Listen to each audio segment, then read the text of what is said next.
In the heart of ancient Greece, a city-state stood apart from all others. While Athens celebrated art, philosophy, and democracy, Sparta worshipped a different god: war.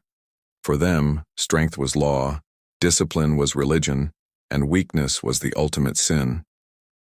From the moment a Spartan child drew their first breath, their life was a brutal test of survival.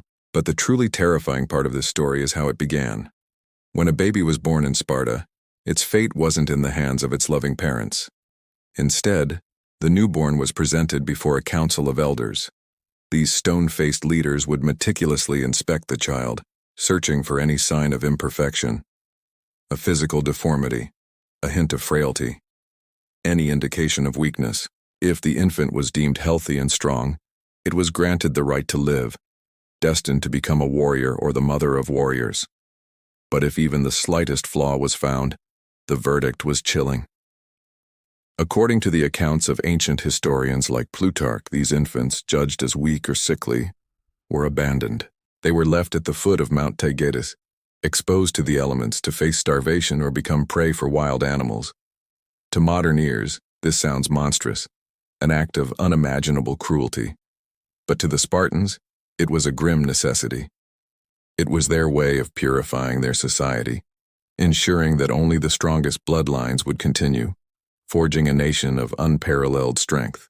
They believed that a citizen who could not contribute to the city's defense was not just a burden, but a direct threat to their collective survival. To be Spartan was to belong to a system where the strength of the group was valued far above the life of any single individual. Even for the children who survived this initial, harrowing judgment, life offered no comfort.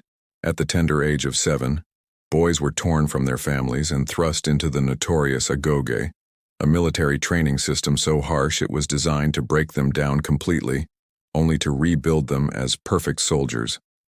In the agoge, they were intentionally underfed, beaten and whipped, not as punishment, but as lessons in endurance and pain tolerance. They were encouraged to steal food to survive, but the lesson wasn't about the theft itself. The real crime was getting caught. It was a constant, brutal education in cunning, stealth, and resilience. And it wasn't just the boys. Spartan girls were also subjected to a rigorous training regimen. While they weren't prepared for the battlefield, their purpose was just as vital to the state. They ran, wrestled, and participated in physically demanding sports. The goal was to sculpt their bodies into vessels of strength, capable of enduring childbirth and producing powerful, healthy sons. The Spartan logic was unwavering. A weak mother, they believed, could only bear weak children, and weakness was a contagion the state could not afford. It's difficult for us to comprehend a society so fixated on physical perfection that it viewed compassion as a flaw. Yet for centuries, this ruthless system proved effective. It forged warriors so disciplined and feared that their reputation echoed across the ancient world. Even today, the word Spartan is a synonym for austerity, discipline, and unwavering sacrifice.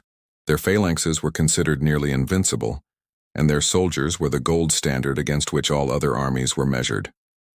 They were a military machine, oiled with the tears of their own children, and fueled by an unshakable belief in their own superiority. But history compels us to look beyond the legend of the invincible Spartan army and ask a difficult question. What was the true cost of this strength? Behind the gleaming helmets and disciplined marches lies a deeply unsettling truth. A civilization that demanded perfection at the price of its own humanity. The Spartans sacrificed empathy on the altar of efficiency. They discarded the vulnerable to protect the strong, creating a society that was both formidable and fragile in its own way. While their military might was legendary, one could argue that their social and cultural legacy is a cautionary tale. The story of Sparta is not just a relic of the ancient past. Its echoes can still be heard today, in any system or culture that prioritizes power over kindness, conformity over individuality, and perfection over empathy. It serves as a powerful reminder that true strength isn't just about the ability to fight or endure hardship. It's also found in our capacity for compassion, in our willingness to protect the vulnerable, and in our recognition that every human life has value, regardless of its perceived perfection. The Spartans built a legacy of iron, but perhaps the most enduring lessons are found in the humanity they chose to leave behind at the foot of the mountain. Thank you so much for joining me on this journey back to ancient Sparta. If you found this story as fascinating and thought-provoking as I do, please hit that like button and subscribe for more deep dives into the hidden corners of history. We'd love to have you as part of our community. See you in the next video.